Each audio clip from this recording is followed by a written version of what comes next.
দেশ এবং দেশের বাইরে থেকে আমার এই ভিডিওটা আপনারা যারাই দেখছেন সবাই আমার সালাম নেবেন। আসসালামু আলাইকুম। সবাই মনে একটা আশা নিয়ে একটা কাজ করুন। আমার এই ফেসবুক পেজটা খোলার কারণ আমার মনে একটা আশা আছে। আমি ওই কথাটা গোপন রাখতে চাই, কারো কাছে এখন প্রকাশ করতে চাই না। যখন আমি এই কাজে সফলতা পাবো, ইনশাল্লাহ আমি আপনাদের ভিডিওর মাধ্যমে আপনাদের দেখাবো। আশা করি আমার সেই মনের আশাটা আপনাদেরও দেখে অনেক পছন্দ হবে এবং 99% লোক আপনারা খুশি হবেন। আমি এটার এক অংশ।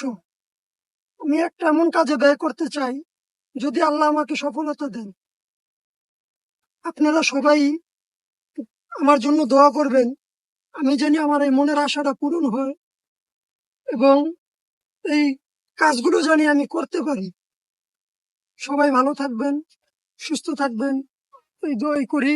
আল্লাহ হাফিজ।